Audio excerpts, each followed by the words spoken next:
चेहरा भी काला कर दिया। बहुत मारा है। ये पूरा सर पे पीठ जख्म पे का निशान बहुत थे।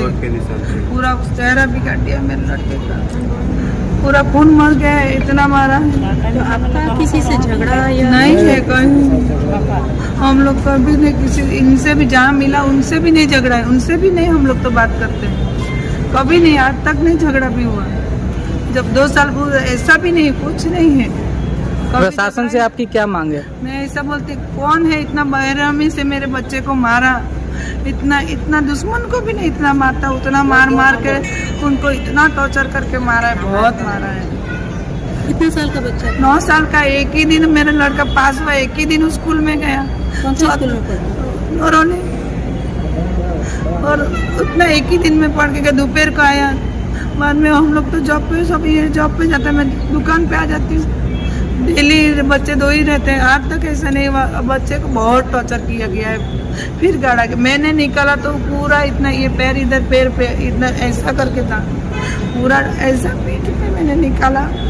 मैंने ही किट लिया, पुलिस वाला ने बाद में मेरे हाथ से थोड़ा बहुत जान बचा होगा, हम लोग को पता नहीं। हम लोग तुरंत कॉटेज लेके आए, 12 बजे मिला मेरा बच्चा। बहुत मार को किया था, हम लोग को मिलता भी नहीं वो बच्चा। हम लोग बहुत ढूंढ रहे, एक कुत्ते ने मेरे लड़के को थोड़ा थोड़ा निकाला, तब हम लोग ने देखा कि इधर बच्चा गाड़ा हुआ है। सब बहुत गांव वाला, पूरा गांव इकट्ठा हो गया, लेकिन ये आदमी नहीं आया। तुम लोग ने कुछ नहीं किया है, वर्कर ने नहीं किया, तुम लोग आओ ना, मैं ऐसा बोलती हूँ। आना चाहिए था, तुम लोग वर्कर को पूछ सकते हो कि इधर कोई आया था क्या, कोई बाहर का व्यक्ति आया था क्या, पूछना चाहिए था। हम लोग कुछ नहीं करते ना, जैसा आपको नहीं पता वैसा मुझे नहीं पता, हम लोग भी घर पे नहीं थे। लेकिन इतना मारा क्यों गया है? मेरे बच्चे ने शायद कुछ देखा होगा, नहीं देखने जैसा देखा होगा तो मेरे बच्चे को मारा होगा, ये पता ही नहीं चल रहा है। बहुत टॉर्चर किया है मेरे बच्चे को, मैंने ऐसा आँख देखा, बच्चे का आँख में मारा है पूरा, बहुत मारा। मैंने कल नरोली काकड़फड़िया में जो घटना घटी है, उस घटना में जो 7 साल का जो बच्चा, 9 साल का जो बच्चा एक्सपर्ट हुआ है, उसमें एक घटना ये है कि जिस जगह से बच्चे की बॉडी मिली है, उस जगह पे माता पिता का कहना है कि जो लोग मालिक है रेती के स्टॉक के, उन्होंने उनसे आके संपर्क नहीं किया है। पहला मुद्दा ये है। दूसरा कि कलेक्टर साहब ने ये बताया है कि जो जांच हो रही है उसमें और 2-3 दिन लगेगा और बारीकी से जांच होगी और न्याय अवश्य मिलेगा। जो भी गुनहगार है उसे सज़ा अवश्य मिलेगी, ऐसा कलेक्टर साहब ने कहा है। और गांव वाले का जो कहना है कि ये जो बच्चे के साथ जो भी किसी ने ऐसा गलत तरीके से उसकी मृत्यु हुई है तो उसे बड़ी से बड़ी सज़ा हो, ये बड़ी मांग की है कलेक्टर साहब से। और कलेक्टर साहब ने आश्वासन दिया है कि 2 से 3 दिन के अंदर जांच को पूरी खत्म करेंगे। योगेश भाई, रेती का जो धंधा है, रेती माफिया कर रहा है, रेती का रॉयल्टी दादरा नगरी में बंद है, तो रेती इतनी आई कहाँ से? ये सब नहीं सारा पूछा है कलेक्टर साहब से? ये सवाल तो नहीं किया, लेकिन रेती का जो नॉलेज मुझे है, ये रेती गुजरात से आती है और गुजरात से बाकायदा नगरहल्ली की रॉयल्टी आती है और रॉयल्टी में यहाँ रॉयल्टी के हिसाब से यहाँ खाली होता है गाड़ी।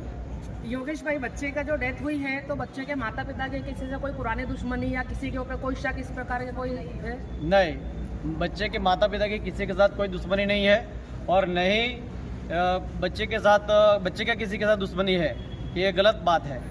किसी पे कोई शक, मतलब ऐसे कि किसी ने किसी, मतलब कोई शक ऐसे कि माता पिता का शक करने का कारण ये की है कि जो रेती का स्टॉक है और स्टॉक के पास जो गाड़ियाँ उसी दिन आई थी, रात को 2 गाड़ी आई थी, जो गाड़ी ट्रक धुलाई के लिए आई थी, उसके ऊपर उनको शक है। इसीलिए कलेक्टर साहब से आज आवेदन पत्र दिया है और मांग की है कि जो भी घटना घटी है उसकी निष्पक्ष जांच हो।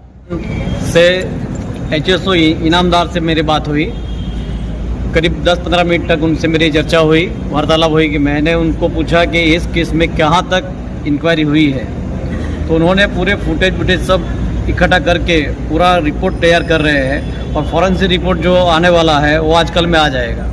और ईमानदार ने कहा है जो भी गुनहगार है उसे पूरी सज़ा मिलेगी, यहाँ तक HSO इनामदार ने कहा है। जो सत्य घटना है वो आपको बता रहा हूँ मैं। अभी तक क्या लग रहा है आपको? सही जांच हो रही है? जांच सही दिशा में जा रही है।